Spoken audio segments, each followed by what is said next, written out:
Des fois, on est tellement orgueilleux qu'on se croit prendre des journées sabbatiques sans Dieu. Tu imagines une journée sans Dieu? Tu imagines les démons, comment ils vont blaguer avec toi? Hein? Tu vas devenir les fous des Gadara. Une journée sans Dieu, tu vas devenir légion. Amen. Alors, j'aimerais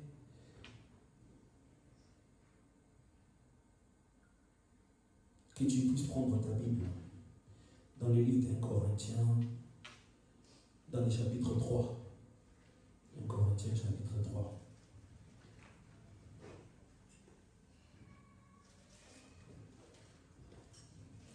Voilà, c'est lui qui s'élève, c'est pour honorer la première lecture, pour honorer la parole de Dieu. Si tu veux honorer cette première lecture avec moi, lève-toi toi aussi. Est-ce que nous y sommes? 1 Corinthiens chapitre 3, à partir du verset 1er, j'ai lu au nom du Seigneur Jésus. Pour moi, frère, ce n'est pas comme à des hommes spirituels que j'ai pu vous parler, mais comme à des hommes charnels, comme à des enfants en Christ.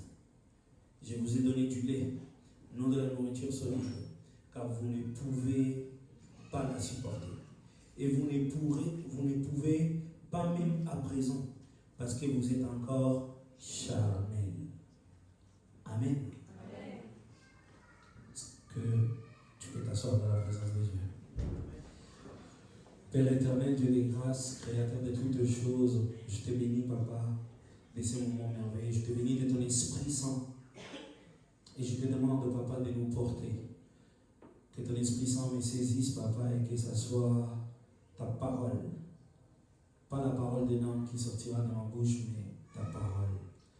Que le cœur de tout un chacun soit disposé pour la recevoir. Et que nous puissions devenir des fruits, des ambassadeurs, des ministres de ta gloire sur terre et des sources de bénédiction pour ceux qui nous entourent. C'est à ton nom que nous avons ainsi prié. Amen. Amen. Aujourd'hui, je voulais partager beaucoup de versets avec vous, mais je les citerai au fur et à mesure, donc vous pourrez noter. Amen. Alors aujourd'hui, je compte vraiment ne pas être long. Je vais te donner la pensée que le Seigneur a déposée dans mon esprit pour toi. Amen. Souvent, nous les prédicateurs, nous parlons beaucoup de cœur. La pensée que le Seigneur a déposée dans mon cœur. Dieu m'a donné quelque chose dans le cœur. Je ressens dans mon cœur.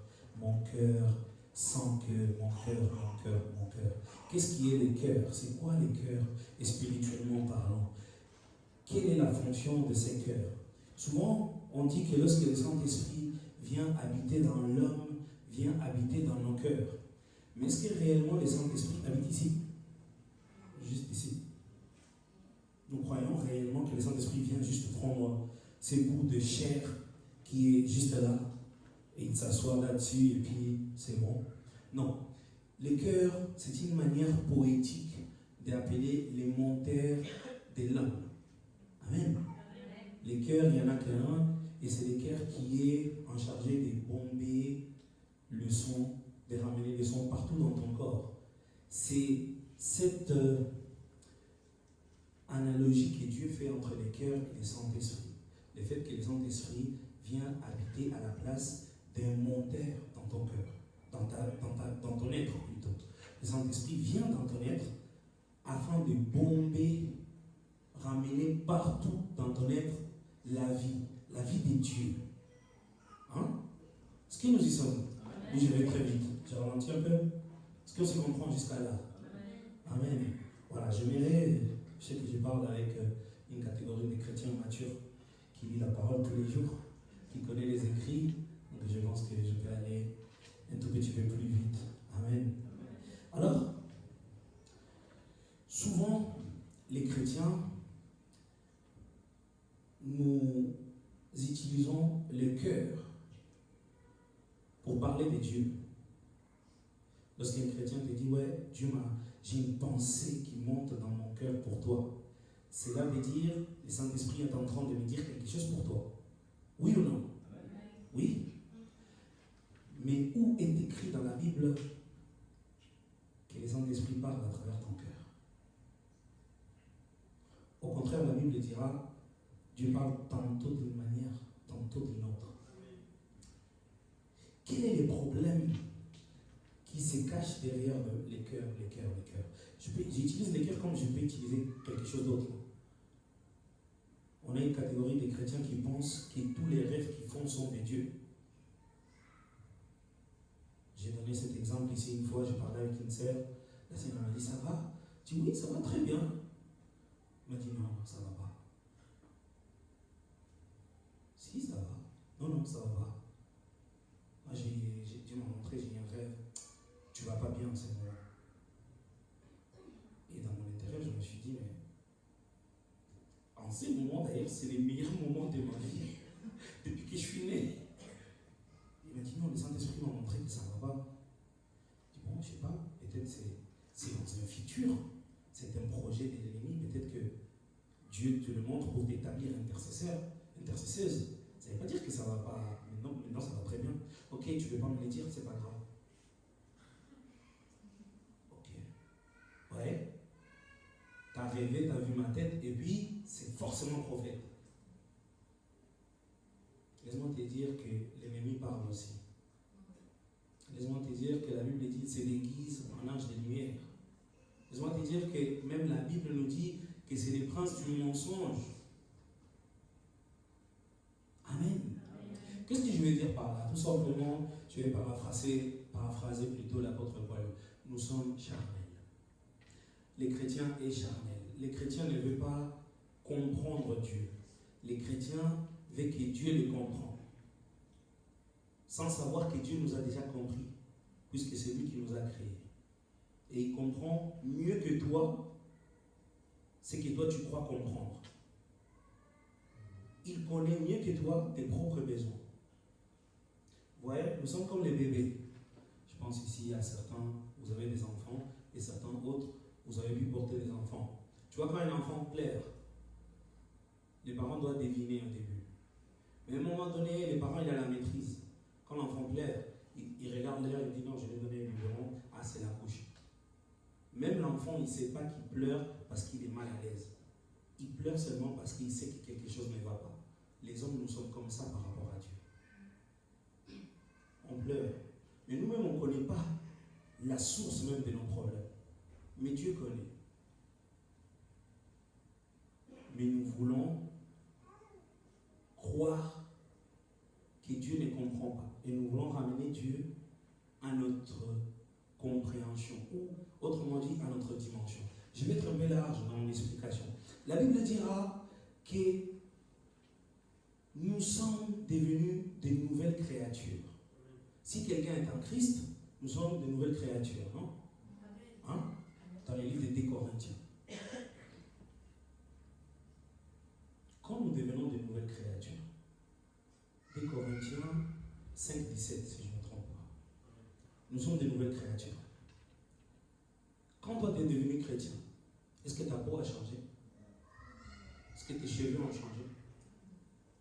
Tu es devenu plus mince, tu es devenu plus gros, tu es devenu plus long de taille, plus courte, plus court.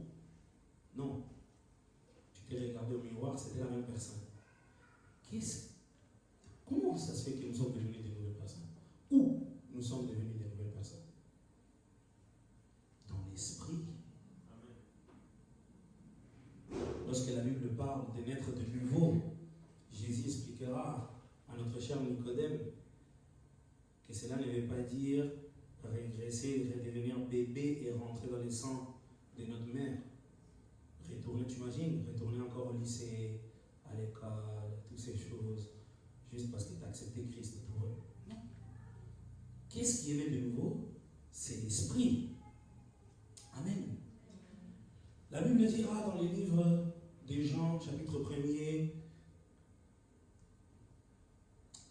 dans le verset 13, si je ne m'abuse, qu'à tous ceux qui l'ont reçu, il a été donné le pouvoir de devenir enfant de Dieu. Comment on devient enfant de Dieu? En ayant le Saint-Esprit. Hein?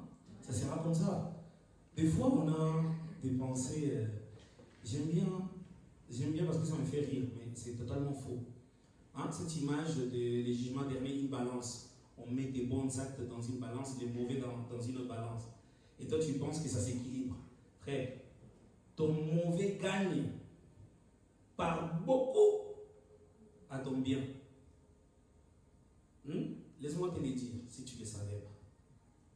Ce que tu fais du mauvais, même le jour qui a culte. Vous savez, un jour, j'ai commencé à écrire mes péchés. Pendant un jour que j'ai gêné. C'est qu'à midi, je me suis arrêté. Parce que j'ai eu honte de tous les mots que j'avais faits. Alors que j'étais en plus en jeûne. Je me suis dit, ok, j'arrête. J'ai eu honte de moi-même. Hey, je suis en jeûne, mais en étant en jeûne, je suis capable de réfléchir comme ça. Je suis capable de dire ce genre de choses. Je suis capable d'agir comme ça. Alors que je suis en jeûne, une journée que j'ai dit, je me prive et je la dédie à Dieu. Mais je suis capable de faire autant de mots, autant de péchés. Alors une journée que j'ai dit, journée sabbatique. Hein? Parce que des fois on est tellement orgueilleux qu'on ne sait pas prendre des journées sabbatiques sans Dieu. Tu imagines une journée sans Dieu? Tu imagines les démons, comment ils vont blaguer avec toi? Hein? Tu vas devenir les fous des Gadara. Une journée sans Dieu, tu vas devenir légion. Tous les démons vont rentrer comme la piscine. Ça va être comme ça. On ne peut pas faire une journée sans Dieu. Même quand toi tu fais une journée sans Dieu, Dieu ne fera pas la journée sans toi. Dieu sera là pour te couvrir, pour te protéger. Mais nous, dans notre orgueil, comme on ne voit pas, avec quels yeux? Avec les yeux charnels. Autrement dit, qu'est-ce que je veux dire par là? Bien aimé, les choses de Dieu, ce sont des choses de l'esprit. On ne peut pas accéder aux choses de Dieu sans l'esprit. Impossible. Impossible. Voilà pourquoi jusqu'à aujourd'hui, jusqu'à présent, il y a beaucoup de gens qui sortent des théories bibliques et tous sont à gauche. Pourquoi? Parce qu'ils veulent sortir des théories bibliques sans l'esprit. Il y a certains types de théologie. Moi, j'en ai 3 diplômes de théologie.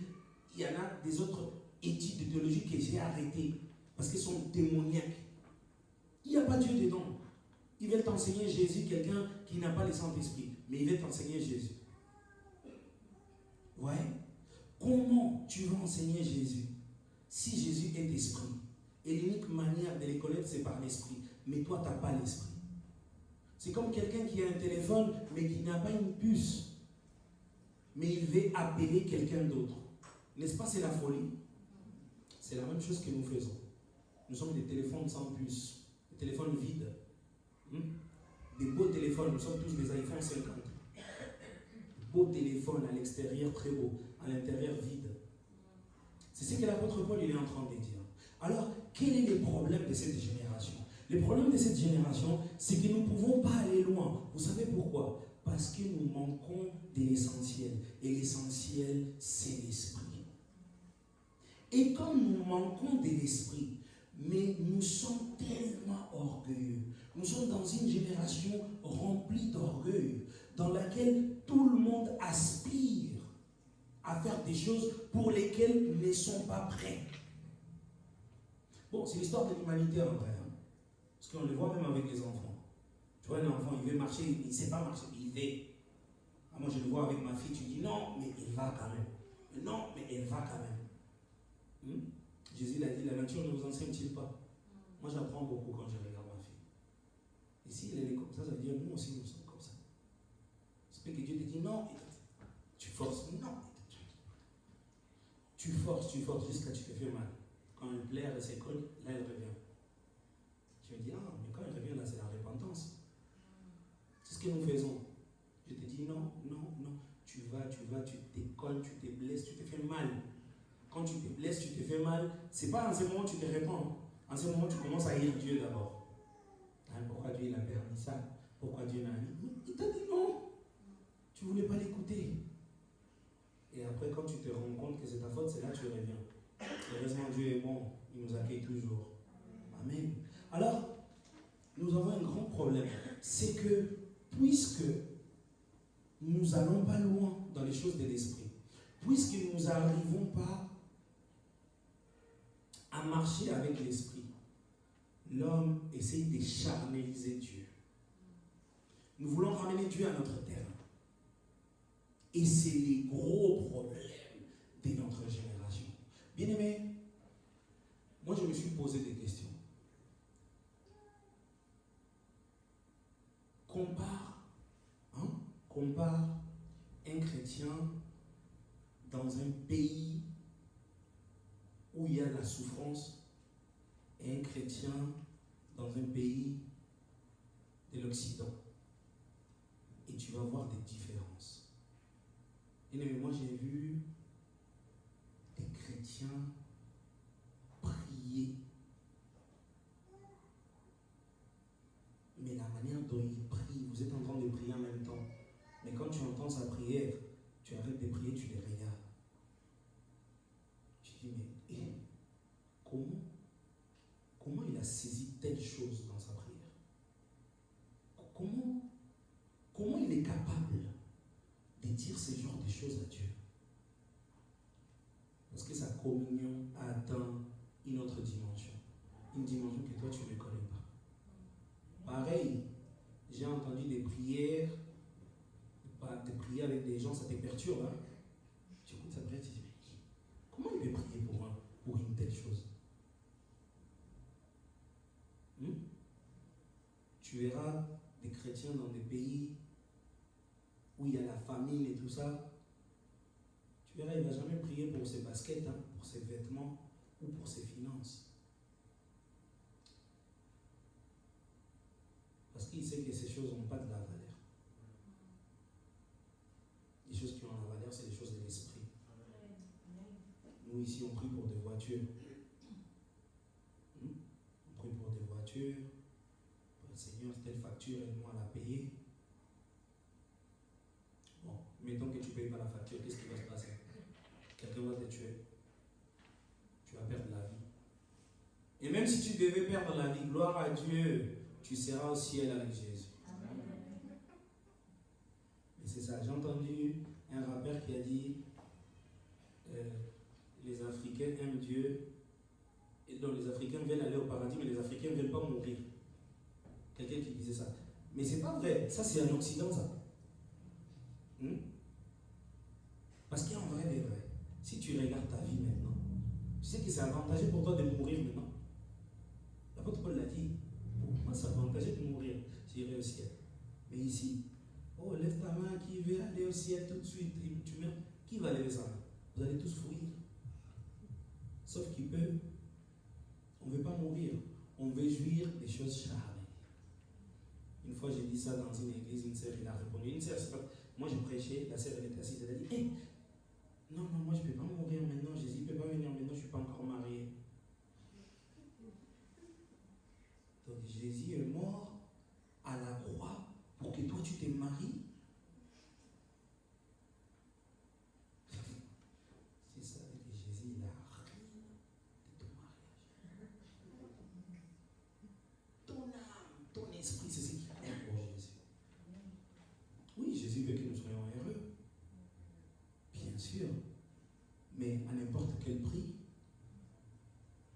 Hein? C'est-à-dire le fait de mettre une robe blanche vaut plus que les ciels.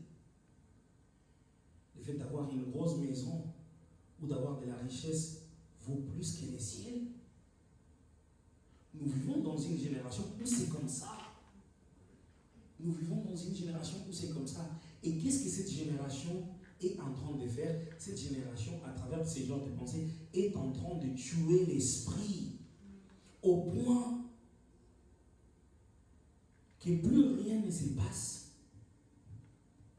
Plus rien ne se passe. Bien-aimé, moi, on m'a traité des marabouts parce que j'ai prié ici pour les gens tombent, il y a des délivrances. Tu sais quoi? J'ai béni le Seigneur pour ça. Parce que j'ai été dans des lieux où il n'y a plus de délivrance. L'esprit ne bouge plus, même plus une mouche. Mais la Bible dit que lorsque les Pierre, les Paul et tout ça, ils ont prêché l'évangile, Paul passait avec l'ombre, son ombre, ça guérissait les malades. La Bible parle d'un tel Jésus de Nazareth qui alla de lieu en lieu guérissant tous les malades. Pourquoi nous on ne guérit plus les malades? Tu ne te poses pas cette question? Nous allons dans des évangélisations. Quand Jésus allait des évangélisations, il y avait des témoignages.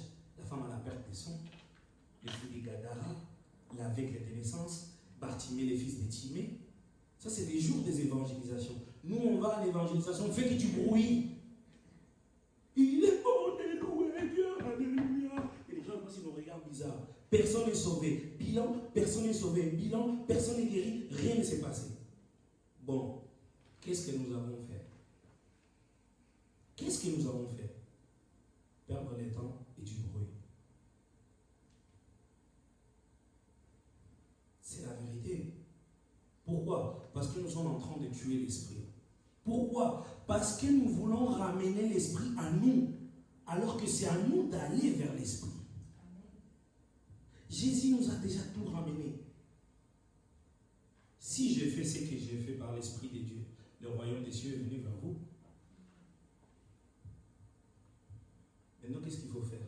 C'est saisir du royaume des cieux à travers le Saint-Esprit.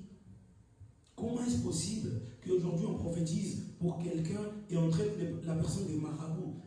Ok, il y a beaucoup de gens qui prophétisent qui sont des marabouts aussi. Il faut dire la vérité. Il y a beaucoup de faux aussi.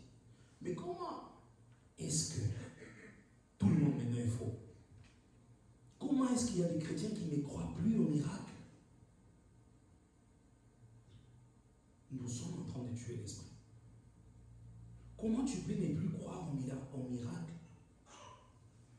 Comment est-ce possible que quelqu'un te dit j'ai mal à la tête et la première chose que tu lui offres c'est un Doliprane? La première chose que tu dois l'offrir c'est ta prière. Mais nous sommes devenus des pharmaciens ambulantes. Toi tu connais tous les médicaments. Ah non, on ne prend pas ça, ah ça prend des cachets, ça tu le coupes à la moitié. Et comment est-ce possible que tu connais autant comme ça là? Parce que maintenant tu subis les maladies. Les maladies viennent en toi, tu subis. Bien aimé, aujourd'hui, ma femme elle est très malade à la maison. J'étais à la douche, j'entends ma femme qui crie dans la chambre. J'ai ouvert la porte de la douche. Ça va? Il me dit, bébé, je vais mourir. Bien aimé, toi tu penses que j'ai fait quoi? Je vais prendre mon téléphone, je vais appeler Samuel. Frère, j'ai mis ma serviette, je l'ai posé la main. Les Samuel, les temps qui viennent. Une fois qu'on. Diacre Dylan, quand on a fait les malaises, combien de temps ils ont pris à venir? On l'a appelé à 14h, ils sont venus à 17h30. Tu imagines, j'appelle les Samuel. Si elle meurt maintenant, on fait comment? D'abord Dieu. C'est Dieu qui a fait qu'elle et moi on soit ensemble. Pour me la prendre maintenant, non, Dieu, viens, gère cette situation. Gère cette situation. C'est toi qui me l'as donné, c'est toi qui gères. J'appelle le Saint-Esprit. Tu sais qu'est-ce qui s'est passé? Ça allait mieux. Elle a dormi. Elle s'est réveillée. Moi, je voulais rester à la maison. C'est pour ça que je suis arrivé en retard. Elle dit non, tu vas. L'œuvre de Dieu, tu vas. Demandez la diaconesse Elisabeth, elle assistait à la scène. La diaconesse Elisabeth m'a dit, tu viens pas à l'église. Hein? Autrement dit, reste avec ta femme. Ici, ça va se passer quelque chose de grave. J'ai dit, je veux voir. Mais voici. C'est Dieu qui gère. Tu penses que je suis sorti de la maison, je l'appelle 5 minutes? Non, ça serait un manque de foi. C'est Dieu qui gère. C'est Dieu qui gère. Parce que même si j'étais là, c'est à Dieu de gérer. C'est pas parce que je suis là, ça va changer quelque chose. Est-ce que tu comprends? Mais à ce moment, on ne vit plus à cette dimension. On appelle les SAMU, on appelle la police. À l'aide, tu toques chez les voisins. Je me rappelle quand il y avait le Covid, l'épouse de mon père est tombée malade sous l'emprise du Covid. Et mon père m'a dit, oui, tu sais, tu as raison quand tu prêches là, que tu dis que le monde est mauvais. Tu sais que ma femme est tombée, j'ai appelé les voisins ne voulaient pas sortir. Tu n'as pas prié? J'ai dit oui, au nom de Jésus. Au nom de Jésus. Mais papa, ça c'est pas une prière. Qu'il te soit fait, c'est dans ta foi, non? Mais là j'ai compris, j'ai dit, ah ouais, les chrétiens, on a vraiment des problèmes. Au nom de Jésus.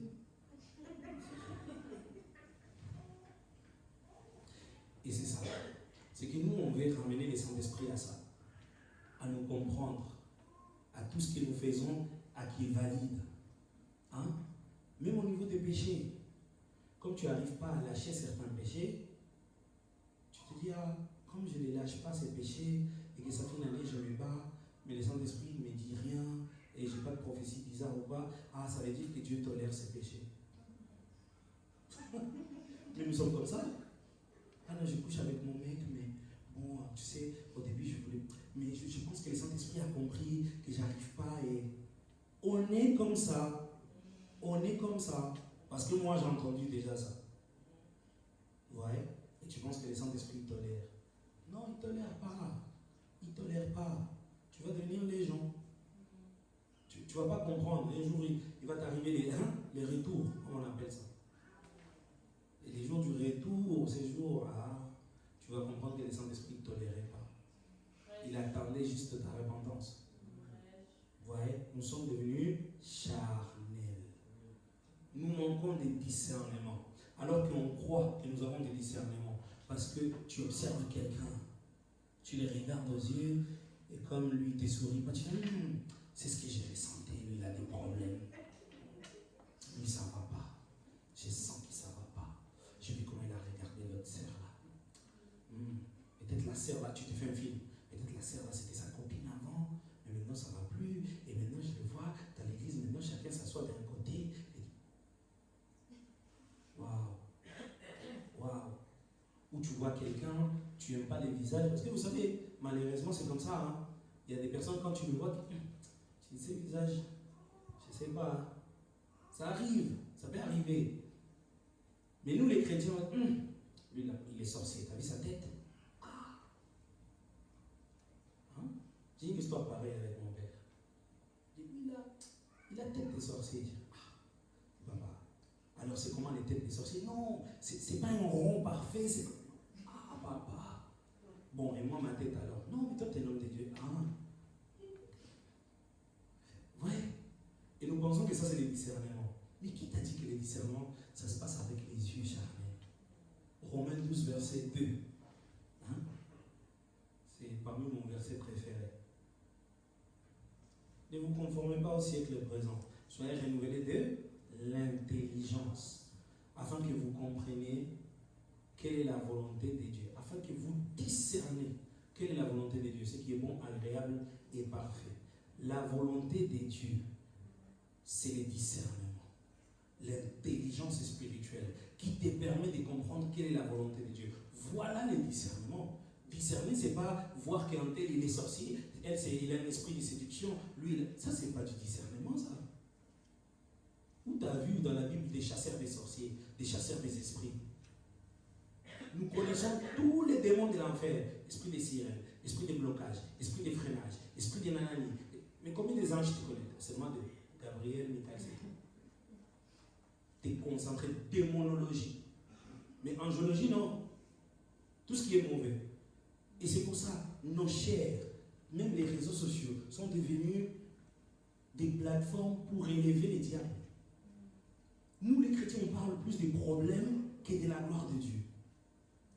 Pourquoi? Parce que nous ne marchons plus dans l'esprit. Et puisque tu ne marches pas dans l'esprit, comment tu vas expérimenter Dieu? Comment tu veux l'expérimenter? Effectivement, tu dois parler que des problèmes.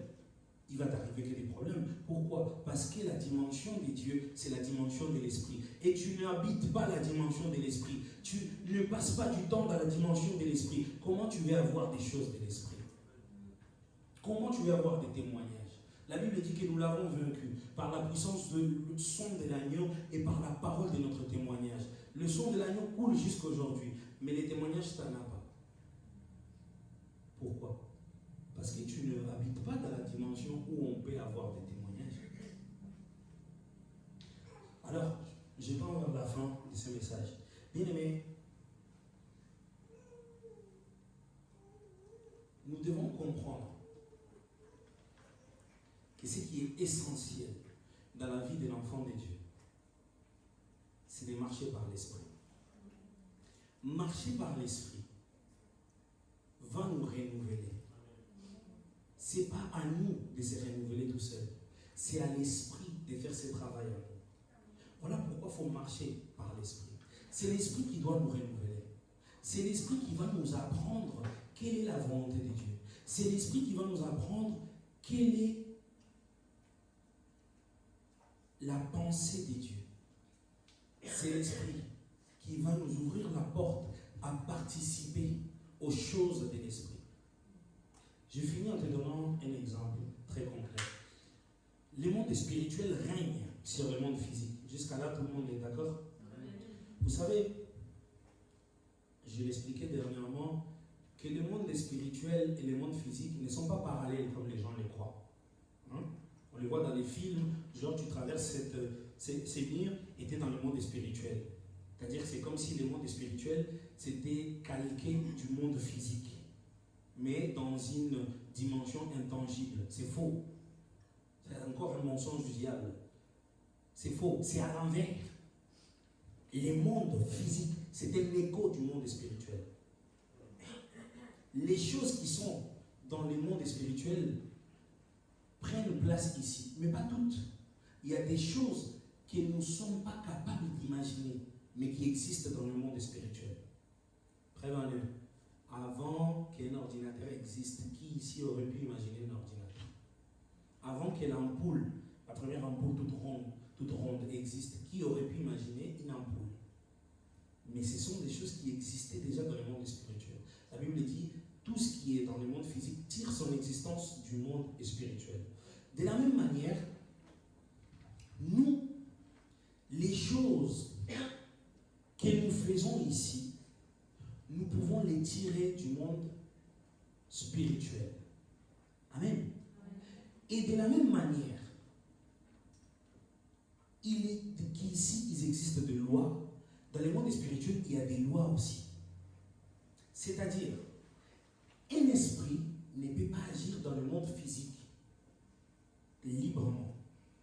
Il y a des lois. Et une de ces lois, c'est la loi de l'acceptation.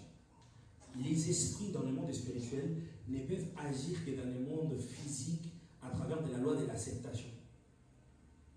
Est-ce que jusqu'à là on se comprend? Vous verrez par exemple comment on accepte en ouvrant des portes.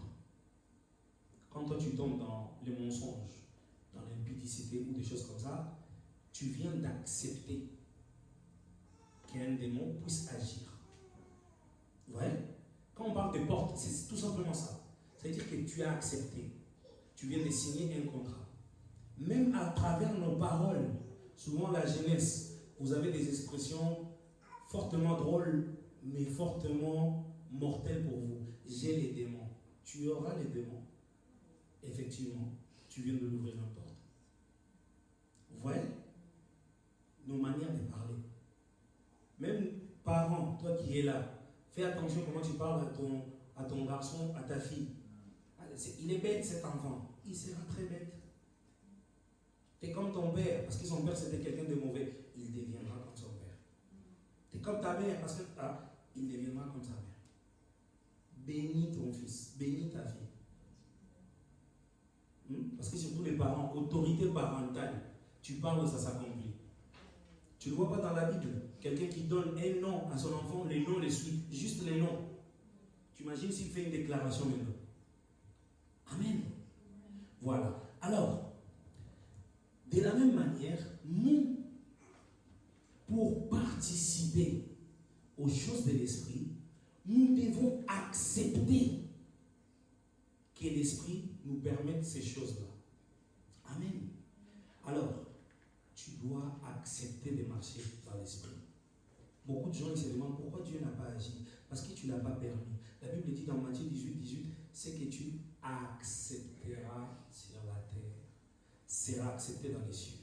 Il faut que tu acceptes d'abord. Il faut que tu acceptes d'abord. Seigneur Jésus, marche avec moi.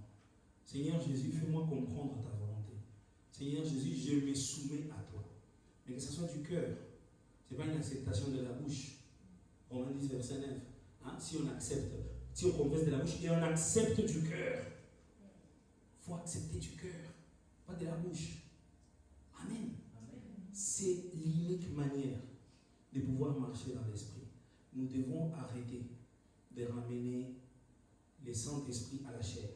Le Saint-Esprit, il n'est pas chair, il ne sera jamais chair et il ne marchera jamais selon nous. Oublions ça. Oublions ça. Oublie le fait que le Saint-Esprit doit te comprendre. Oublie le fait que le Saint-Esprit doit penser comme toi. C'est à toi de chercher à savoir qu'est-ce que Dieu pense.